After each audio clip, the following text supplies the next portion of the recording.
More on the gunman's possible motive and how the victims can heal, not just physically, but also mentally.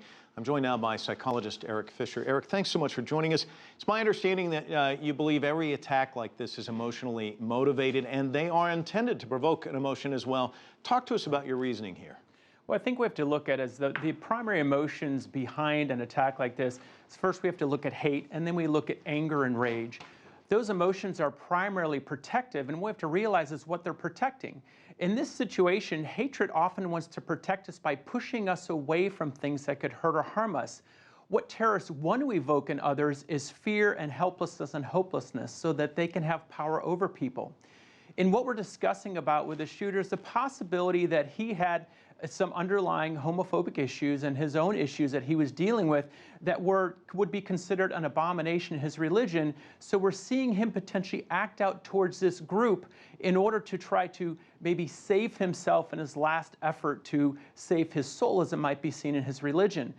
What we want to realize is the impact that we've perpetuated this. When we counter hate with hate, we continue to perpetuate the problem, which has been there for generations and even centuries, that we have to change the way we approach these things to change our culture presently and to change our future. Erik, as we get deeper into his psychology, do you think we move along, it looks so early on, it looks so apparent it was terrorism, but now as you're talking about, he seems conflicted. It may just be a hate crime in the end, do you think? Well, even a hate crime, the goal is to evoke terror and fear in those that I've acted out towards. People who are involved in hate crimes almost want to leave something behind. They want to leave that feeling of power because inside they felt powerless, and all these things that are going on in the world are all about power and trying to take power from others. What we don't teach in our backyards, in our homes, in our communities, in our geopolitical situations is how to have power with people. And that's one we have to look for as we evolve, is that we have to move forward and see how we work together to build communities and to collaborate together, not to build walls and divisions between each other. And that's important, you say, because how we respond to the attacks like this can be different and can also perhaps provide different outcomes. Right, exactly. And in some ways, I work with building communities. I go to Haiti and other countries to do this. And what I see is that first, I want to impact the children in that community because they're going to grow up to be tomorrow's adults. I also then have to help the young adults change and work on their belief systems and understand why they believe what they believe so that they can foster in the next generation of children. And then adults have to realize how in some ways they may be broken by their belief systems.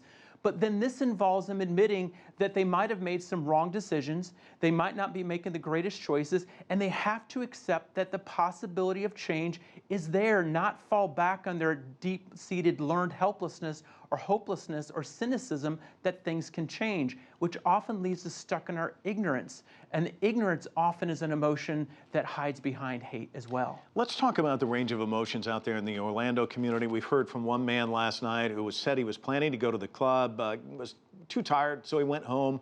He was feeling guilty because he says if he was there, he could have helped. Survivor's guilt, often common. We also saw these patients talking today. You can see the wounds. Obviously, they're hurt, but there are the invisible wounds of PTSD as well. Talk to me about those two ranges of emotions. Well, survivor's guilt is huge because guilt is an emotion that lets us know when we've done something to somebody else we need to fix. With survivor's guilt, you didn't do anything. So people have to be able to learn to come to terms that for whatever reason, it wasn't their time. For whatever reason, for the people who were victims of these attacks, it's how life unfolded, and that's a tragedy.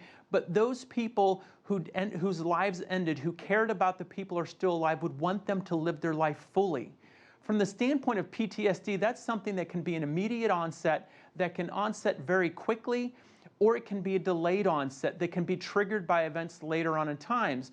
For people who have been through Sandy Hook or Columbine or some of these other shootings, they might be finding that these large news events trigger some thoughts and feelings, memories, sleepless nights, visceral reactions, upset stomachs, poor nights of sleep. These are some of the symptoms that you'll see in onsets of PTSD that can really become more complicated if they're not dealt with.